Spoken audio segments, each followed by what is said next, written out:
Do you know about destiny connectors? Have you heard about destiny connector? You even pray about your destiny connectors? No? Wow. So guys, come, let's talk about destiny connectors, because these are people who are very important in our lives, especially if you're moving to a new country, a new season. You're moving somewhere where you know no one. The major work of a destiny connector is to create way for you, is to make the way a little bit easier. People spend years, if not months, trying to figure out what to do, how to do it. And one thing I am personally grateful first to my mom. She taught me the importance of praying for my destiny connector. Anywhere I would go, from a tender age, anywhere I would go, I'll always tell God, please, let me meet my destiny connector. And these people really came through for me when I was in Doha. So for you who is thinking, it's a destiny connector, pause, wait. Before I continue, are you subscribed? No? Okay, subscribe. Yeah, just subscribe. Thank you. So let's continue. These are people that really held my hand, and you never get to understand or see them unless you're someone who has a heart full of gratitude. When you're in the season of being grateful to God, being grateful for the things that are happening, that's when you get to see and understand this destiny connector. The first destiny connector I met, they're called divine connectors. Oh my goodness. So for those of you who don't know my story, when I came to Doha, I didn't work for 6 months. So one day it happens that I've been told to go from alcohol to Mesaid to change, to have a tailor who will tailor my uniform so that I can change and now start working in another company. So it happens, I don't know if you guys were still in Doha, those days that the front seats were always for women. So this particular day, it happens that I entered this car. It was a pickup and I wanted to sit in front, and the driver tells me, no, you can't sit in front. Kindly sit behind. And I was like, why? He told me, we have one of the gentlemen who will be sitting here. And I was like, fine. I went, I sat behind. We went, picked this guy. For the first time, in over like 5 months, I found a guy who asked me, how are you? How is this company treating you? And he turned and he looked at me and was like, please give me a genuine answer. Oh, guys, because I was frustrated, let me tell you, I told this guy everything about that company, how bad the company was, how frustrated I was. So imagine the conversation we had, because we moved from alcohol to Mesaid, when I'm still complaining, when I'm still telling this guy, I cannot do this anymore. So we reached Mesaid, and now people are coming, they're calling me madam, they're opening the car, madam. And I look at this guy and I'm like, what's happening? So he tells the driver, please, I will stay with Marie in my office, tell the tailor to come to my office. When we reached the office, oh my goodness. I saw his photo and I was like, I have seen this photo somewhere. And again, I'm like, oh no, it can't be him, I never. Because the photo that I saw, it was one of the directors. So in my head, I'm like, no. So I sat there and I was waiting. To cut the long story short, he noticed I was not comfortable. He sent me to his other office. And his secretary was a Kenyan. So this guy is like, okay, Maria, do you know who this guy is? And I was like, no, I don't know. And he told me this is one of the directors. Guys, I saw the end of the world. Yani, niliona maisha yangu imeisha.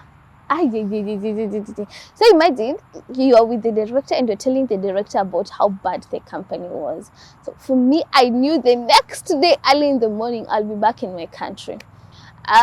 After now, this guy told me that, he told me, since you're innocent and you don't know him, don't panic, just be you. He loves people who are honest. And I was like, okay. After the meeting, once he was done with his meetings, we went back to alcohol. And I remember this guy telling me, take this 500. I have heard how life is difficult for you. Go buy yourself something good to eat. Yeah. I was used to eating spicy food. I had missed so many, nice, delicious foods. Yeah. Oh, in another episode, I'll share my experience with this guy because it was one of the best experiences. So he gives me this 500. I go, and then a few days later, he calls me and he's like, wait, hi Maria, are you sure you have never received your salary? I told him, yes, I have never received my salary, and thank you, I started working. And he was like, oh, no problem. 28th July 2020, I got this message. I received my 6-month salary, fully paid. I was happy. I remember calling my mom and I'm telling her, Mommy, you won't believe what happened. They've paid me my salary even without working. After that, a few days later, I was terminated. This guy held my hand. He helped me. He explained to me why I was terminated. So guys, meeting this guy made me to be settled for my 6 months. So for the 6 months that I was here in Doha, for the 6 months that I did not work, I was settled. These are people that will come to your life to help you get settled. There are people who will come to your life to make you understand that God works in divine ways. After that, I met my second destiny connector. So after I was settled, I was happy, I was excited. The 1st of August, I got termination letter. Now, most of the times here in Doha, when you get the termination letter, they take you back home. So now when I got the termination letter, it was during COVID, I knew I would go back home. One time I'm just seated on the stairs and I'm crying, and one of my roommates comes, and for the first time she's like, oh Mama, why are you crying? I showed her the letter and she told me, okay, you know what, I'm going for a house party, can we go together? And I was like, fine. So we went for this house party. She got drunk, and out of nowhere she started screaming, telling people how the company has been unfair to me, how things are hard for me, how she doesn't understand why I'm going through all this. So she made sure everyone who cared to listen knew I was terminated. So in that area, there were 4 guys, the owner of the house and some of his friends. So the owner of the house called me and he told me, you know what, Maria, can you kindly come tomorrow, this same house, in the afternoon? We want to help you and talk to you. And I told them, okay. I didn't see, I was like, okay, I have nothing to lose. The next day when I went to that room, I'm talking about men who are old, like in Kenya tunasemanga wanaume wamekoma, men that God really used in a mysterious way.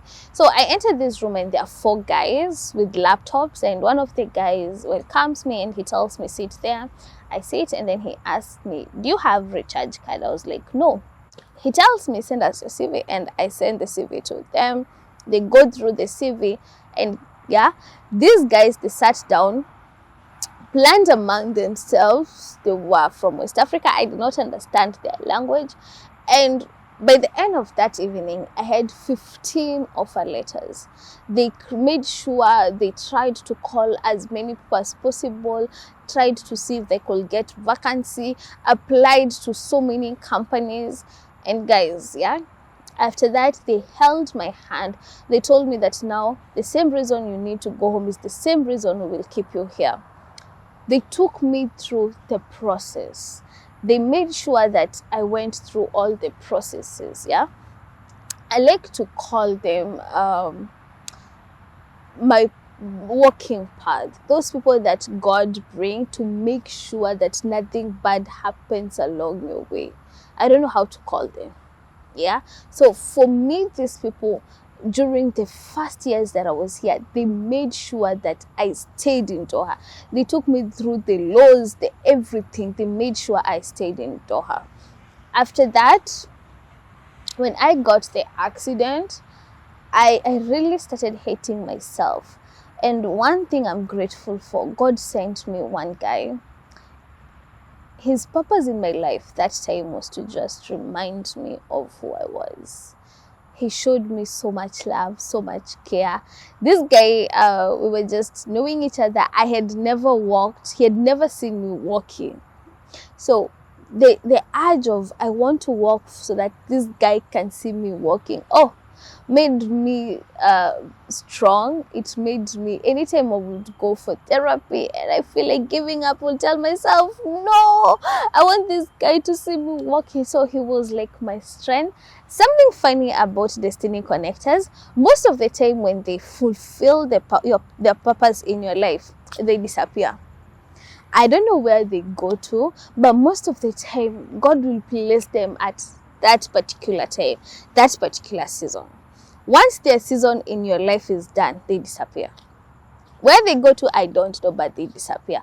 God just disconnects you from them. So this guy really, his purpose in my life was to make sure that I'm okay. Victor that God really gave me was the guy that I call my dad. This guy, I would always say he always makes sure I don't go back. Days that I was going through depressions, days that I felt I was not good enough, days that I doubted myself, this man made sure I never went back. He took care of me. He made sure that with all the seasons in my life, he was there. His purpose in my life was to make sure I never go back. Let me tell you guys, anytime life was hard for me, I don't know how, but Daddy would always call me and tell me, my princess, don't forget where God has taken you from. This is not the time to give up. And those words, they made me feel that I could do anything that I wanted to do. And I just want to take this opportunity to say thank you. If you ever watch this and you are among the people that God really used in my first years in Doha, I am sure I have never thanked you people enough. I am grateful. I am so grateful for my destiny connectors. I always say they made it easy for me to stay here. They made it easy for me to be the woman that I am today.